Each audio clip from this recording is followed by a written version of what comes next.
معاشرے میں مختلف چیزیں سامنے آتی ہیں، کس طریقے سے لوگ اسلامی احکام کی دھجیاں اڑاتے ہیں۔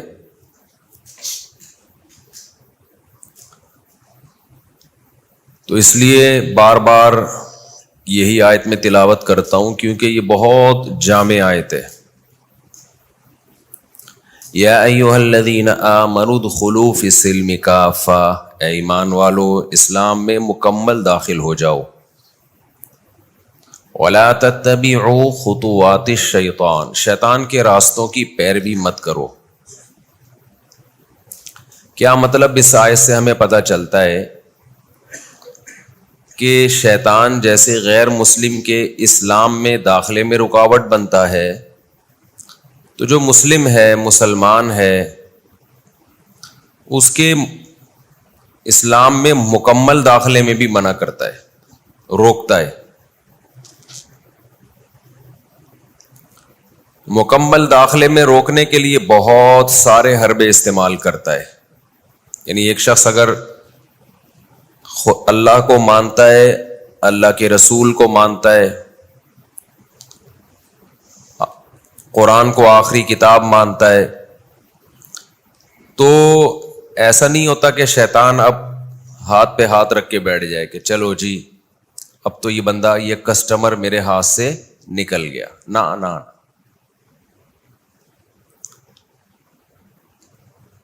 شیطان نے جو کام شروع کیا نا،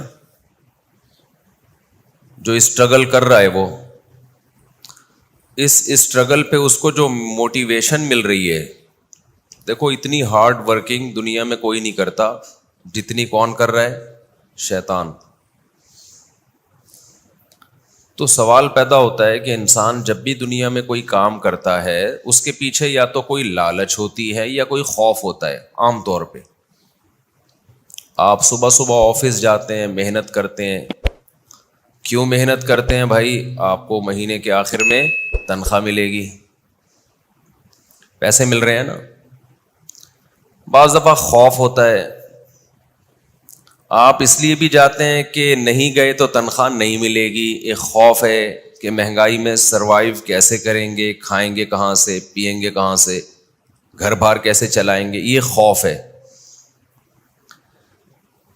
اب شیطان کو جو اتنی محنت کرنی پڑ رہی ہے، پیچھے ہی لگا ہوا ہے۔ ابھی میں شیطان کے بارے میں رپورٹ پیش کروں گا کہ کتنی محنت کر رہا ہے، یعنی کسی سطح پہ مایوس نہیں ہوتا ہے۔ ایک ہوتا ہے نا کہ چلو جی یہ بندہ اب تبلیغ میں 4 مہینے لگا کے آ گیا، یار داڑھی بھی رکھ لی اس نے، نظر کی حفاظت بھی، اب چھوڑ دو اس کا پیچھا۔ نہ، وہ نہیں چھوڑے گا، کہے گا نہیں، وہ کہے گا جب تک تیری روح نہیں نکل جاتی نا تیرے جسم سے، اس وقت تک میں تیرا پیچھا چھوڑوں گا نہیں۔ حتیٰ کہ روح نکلنے سے چند سیکنڈ پہلے بھی کوشش کرتا ہے کہ لاسٹ میں اس کو جہنم میں لے جاؤں۔ تبھی تو نبی صلی اللہ علیہ وسلم نے فرمایا کہ ایک شخص نیک عمل کرتا ہے، کرتے کرتے کرتے کرتے جنت اور اس کے درمیان ایک بالش کا فاصلہ رہ جاتا ہے۔ کتنا فاصلہ؟ یہ سمجھانے کے لیے انتہائی قریب، ابھی مرا اور جنت میں گیا۔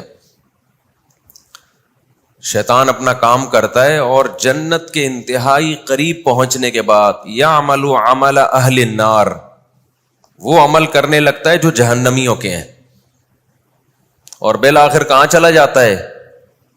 جہنم میں۔ موت سے پہلے ناجائز وصیت کر دی، اچھی بلی اچھی زندگی گزر رہی تھی، موت سے پہلے کیا کر دی؟ ناجائز وصیت کہ میرا سارا مال اٹھا کے فلاں کو دے دینا، کسی وارث کو محروم کر دیا، موت سے پہلے کلمہ کفر کہہ دیا۔ ایسے لوگ ہم نے بہت دیکھے ہیں، ساری زندگی نیک اعمال میں گزری، بڑھاپے میں کھسک گئے، کسی نے ان کو گمراہ کر دیا، ملحد ہو گئے، کافر ہو گئے۔ تو شروع سے شیطان پیچھے لگا ہوا تھا، یہ اتنی اسٹرگل کے پیچھے موٹیویشن کہاں سے مل رہی ہے کہ اللہ پیسے کھاتا رہتا اڑاتا رہتا تو آج وہ وہیں چینی ہی بیچ رہا ہوتا اور تھوڑے دن میں نہیں بیچ رہا ہوتا, وہ لوگ کہیں اور سے لے لیتے. تو خیر, شیطان کیا کرتا ہے میرے بھائی؟ شیطان اسٹرگل کرتا ہے, محنت کرتا ہے, انسان کو برباد کرنے کی کوشش کرتا ہے. تو سوال پیدا ہوتا ہے شیطان کو اتنی محنت پہ موٹیویشن کہاں سے مل رہی ہے؟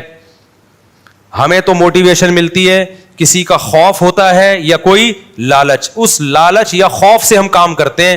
شیطان کو تو خوف جہنم کا ہے, اس سے وہ ڈرتا نہیں ہے, وہ جانے پر ایگری ہو چکا ہے. جہنم کا خوف تھا نا جو شیطان کو اس کام سے روکتا. یا شیطان یہ کر کے جنت میں چلا جائے گا؟ تو کہاں سے موٹیویشن مل رہی ہے؟ شیطان کو موٹیویشن مل رہی ہے حسد اور جیلسی سے. شیطان کو اس سے غرض نہیں ہے کہ میں کہاں جاؤں گا. شیطان یہ چاہتا ہے کہ یہ انسان جنت میں نہ جائے. یہ میرے بعد میں دنیا میں آیا ہے, مٹی سے بنایا گیا ہے, اس کو مجھ سے زیادہ پروٹوکول کیوں مل رہا ہے؟ اس بیس پہ شیطان نے کہا میں جنت میں جاؤں نہ جاؤں, میں بھلے جہنم میں جاؤں, میں مروں گا لیکن اس کو بھی مرواؤں گا میں. پتا چلا کہ حسد جیلسی اتنی خطرناک بیماری ہے کہ اگر آپ نے اس کا علاج نہ کیا تو اس سے پاورفل موٹیویشن, اس سے زیادہ پاورفل کوئی موٹیویشن ہو ہی نہیں سکتی. ایسے ایسے کام کرا دے گی آپ کو.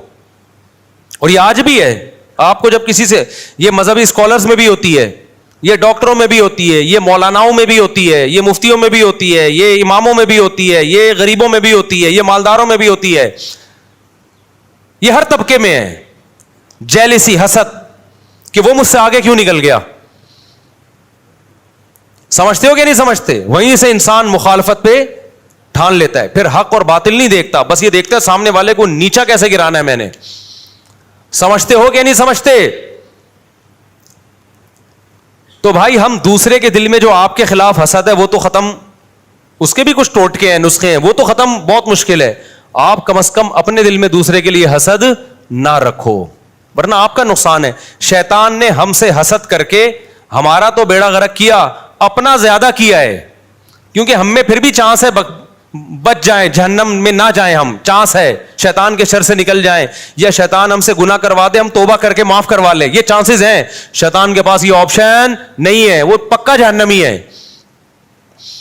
تو حسد کرنے والا اپنا جتنا نقصان کرتا ہے وہ زیادہ ہے, دوسرے کا جو نقصان کرتا ہے وہ کم ہے. تو کیوں جل رہے ہو بھائی؟ کسی کی ترقی دیکھ کے, آپ کا دوست فلاں آگے نکل گیا, اس نے زیادہ پیسے کمانا شروع کر دیے, وہ یہ ہو گیا وہ ہو گیا. مذہبی اسکالرز میں حسد کے اس کے ویورز اتنے زیادہ ہو گئے, اس کے سبسکرائبر اتنے زیادہ ہو گئے, اس کے واچنگ ٹائم اتنا زیادہ ہو گیا. یہ مذہبی لوگوں میں چل رہا ہوتا ہے. تو فائدہ ہے نقصان ہے. تبھی تو ایک دوسرے مناظروں میں ہم نے دیکھا, یوٹیوب پہ مناظرے پڑے ہوئے ہیں, دوسرے کو نیچا دکھانے کے لیے ہر آدمی جھوٹ بول رہا ہوتا ہے. دوسرے کو نیچا دکھانے کے لیے کیا چل رہا ہوتا ہے؟ جھوٹ. خدا سے ڈر نہیں رہے ہوتے بھائی. دونوں ہر فریق میں ہے یہ. تو حسد ختم کرنا بہت زیادہ ضروری ہے.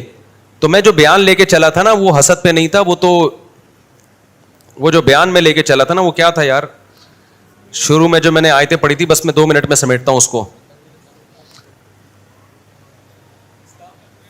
ہاں, میں اصل جو بیان لے کے چلا تھا نا وہ یہ لے کے چلا تھا کہ اسلام میں مکمل داخل ہو جاؤ. تو مکمل داخلے سے روکتا کون ہے؟ شیطان. جو میں اصل بیان لے کے چلا تھا وہ یہ تھا کہ اسلام میں مکمل داخل ہو جاؤ تو شیطان غیر مسلم کو اسلام لانے سے روکتا ہے.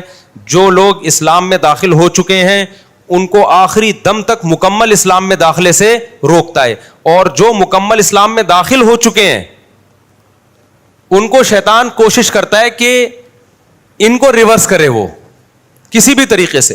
تو وہ شیطان کی کاروائیاں کس کس طریقے سے ہوتی ہیں اور آج کیسے کیسے شیطان کر رہا ہے کام, وہ میں انشاءاللہ پھر اگلے بیان میں آپ کے سامنے رپورٹ پیش کروں گا میں. اور آپ کو انشاءاللہ اس سے بہت فائدہ ہوگا کہ پہلے تو شیطان غیر مسلم کو کوشش کرتا ہے اسلام میں داخل نہ, اس کے لیے شیطان کیا کیا طریقے استعمال کر رہا ہے, غیر مسلموں کو کیسے الو بنا رہا ہے وہ. پھر جو مسلمان ہو چکے ہیں ان کے ایمان پہ کہاں کہاں سے ڈاکے مارتا ہے, کیسے کیسے ان کو روکتا ہے. کیسے کیسے ورغلاتا ہے. پھر جس کے بارے میں شیطان کو یقین ہو گیا نا کہ یہ اسلام سے ہٹنے والا نہیں ہے, تو شیطان پتہ ہے کیا کرتا ہے, غیر اسلام کو اسلام بنا کے پیش کر دیتا ہے. جو چیز اسلام نہیں ہے اس کو کیا شو کرتا ہے, یہ اسلام ہے, لہذا اللہ کی محبت میں انسان اس سے چمٹتا ہے, اللہ کی محبت میں انسان اس سے. اب آپ بتاؤ سیالکوٹ کا جو حادثہ ہوا تھا کہ جن لوگوں نے اس کو قتل کر دیا اسٹیکر پھاڑنے پر ایک غیر مسلم کو, کیا یہ قتل اسلام میں حلال تھا؟ بولو نا. لیکن قتل کرنے والوں نے عشق مصطفیٰ کا لیبل لگا کے قتل کیا ہے. ویسے تو زیادہ تر یہ پلان ہوتا ہے, جو اسلام دشمن این جی اوز ہے نا وہ پیسہ دے رہی ہوتی ہیں ملک میں تخریب. ابھی جیسے عیسائیوں کے چرچوں کو جلا دیا, تو یہ غیر ملکی ایجنسیاں بھی ہیں جو آپ کے ملک میں نا ان کو پتا ہے یہ مذہبی جنونی قسم کے کچھ لوگ ہوتے ہیں, ان کو مذہب کے نام پہ کچھ بھی کروا لو, تو وہ ان کے لیڈروں کو پیسے دے رہے ہوتے ہیں کہ اچھا ہے آپ اپنے ماتحت لوگوں کو عشق مصطفیٰ کے نام پہ جذباتی بناؤ اور بولو کہ کوئی بھی کسی بھی وقت نبی کی یاد میں پھٹ جائے تو جنت میں جائے گا وہ. تو کچھ غیر مسلم عناصر بھی ہیں جو یعنی اسلام دشمن عناصر بھی یہ کام کر رہے ہوتے ہیں. ہو سکتا ہے وہ عیسائی ہی کیوں نہ ہو, عام عیسائیوں کو نہیں پتا ہوتا, ہو سکتا ہے وہ ہندو ہی کیوں نہ ہو, عام ہندوؤں کو نہیں پتا ہوتا. تو دنیا میں پیسے کے ذریعے کچھ بھی کروایا جا سکتا ہے, لیکن ان کو سرپھیرے لوگ چاہیے ہوتے ہیں, ان کو پتا ہوتا ہے. ایک انگریز نے بڑی پیاری بات کی ہے, اس نے کہا ہے کہ دیکھو جب بھی آپ دنیا میں ہر کام کے ماہر نہیں ہو, آپ دنیا میں ہر کام کے ماہر نہیں ہو, لیکن آپ پھر بھی دنیا میں ہر کام کر سکتے ہو. سوال پیدا ہوتا ہے بھائی جب میں دنیا میں ہر کام کا ماہر نہیں ہوں تو میں ہر کام کیسے کر سکتا ہوں؟ تو کہا کہ ہر کام کے ماہرین سے کروا لو. نہیں یہ بات سمجھ میں؟ بھائی دیکھو میرے پاس کوئی آتا ہے, مفتی صاحب میرے گردے میں درد ہے, میں آپ سے علاج کروانا چاہتا ہوں. اب مجھے پتا ہے میں گردوں کا علاج نہیں جانتا, لیکن میں پھر بھی کر سکتا ہوں. کیسے؟ میں کسی ڈاکٹر سے رابطہ کروں, ڈاکٹر کو بولوں کہ بھائی میں آپ کے پاس ایک بندہ بھیج رہا ہوں, آپ بولو کہ میں مفتی صاحب کا نمائندہ ہوں, مفتی صاحب نے میرے ذمہ لگایا اس کے گردے ٹھیک کرنا, اور ڈاکٹر صاحب فیس آپ کو میں دوں گا, اس سے نہیں لینا, ٹھیک ہے نا. اور اس سے میں کہوں بھائی 1 لاکھ روپے مجھے دے دے, میں تیرے گردے ٹھیک کروا دوں گا, تیرا کام ہو جائے گا. میں ٹھیک کروں یا میرا بندہ ٹھیک کرے, گردے تیرے ٹھیک ہو جائیں گے, 1 لاکھ روپے دے دے. 80,000 میں ڈاکٹر کو دوں, 20,000 میں تو ٹھیک کرا دیے کہ نہیں کرا دیے؟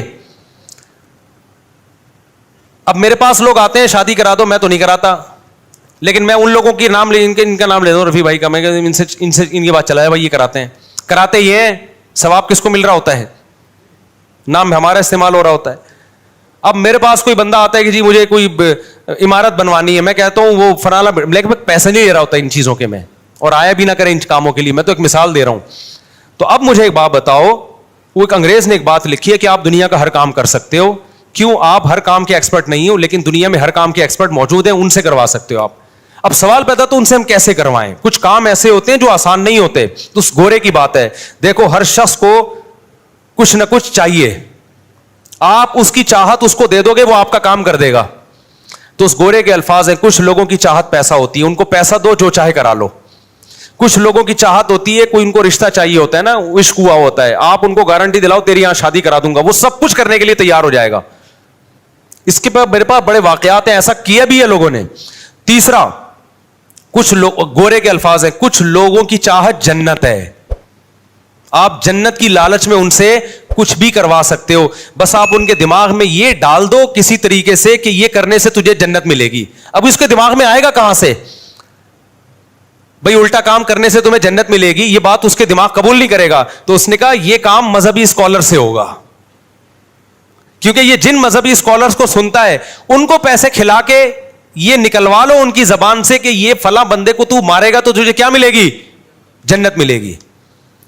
تو یہ جنت کی لالچ میں کرے گا, اور جنت کی لالچ ڈالے گا کون اس کے دل میں؟ ان کے مذہبی اسکالر ڈالیں گے, اور مذہبی اسکالر پیسے کا بھوکا ہوگا, وہ پیسے لے کے اس کے دماغ میں جو ڈلواؤ گے وہ ڈال دے گا. نہیں آ رہی میرا خیال ہے کھوپڑی شریف میں بات. تو آج جو کچھ مذہبی اسکالر کہہ رہے ہیں ادھر بھی دھماکہ, ادھر بھی نبی کی یاد میں اس کو مار دو, اس کو قتل کر دو, اس کو چاقو لگا دو اور پھوڑ دو, توڑ دو, تو آپ کو کیا پتا ان کے خود اپنے کہاں کہاں تعلقات ہوں. یہ خود تو کبھی نہیں پھٹے, یہ خود کبھی بھی جب یہ بولے نا نبی کی یاد میں فلانے کو مار دو, آپ بولو یہ چاقو لے تو جا کے مار دے, ہم یہاں بیٹھے ہوئے آرام سے, تجھے کیا جنت میں جانے کا شوق نہیں ہے؟ کیا ہو گیا؟ جب بھی کوئی مذہبی اسکالر ایسی تقریریں کرے نا, یہ کر دو, وہ کر دو, یوں کر دو, آپ کو سر آپ کریں, ہم آپ کے پیچھے پیچھے آ رہے ہیں. یہ یہیں بیٹھے ہوئے ریموٹ کنٹرول سے آپ کو کنٹرول کر رہا ہوگا بس بیٹھ کے, ٹھیک نا. جنازے میں شرکت کر لیں گے بس آپ کے, جب لاکھوں کا جنازہ ہوگا یہ آ جائیں گے نبی کی یاد میں, یہ اس نے بندہ مارا اور خود بھی مر گیا. تو جنازے میں تو شرکت پہ کچھ بھی نہیں ہوتا بھائی. مرے آپ کیوں نہیں مرے؟ آپ کو پہلے مرنا چاہیے تھا نبی کی یاد میں, دوسروں کو کیوں مروا رہے ہو آپ؟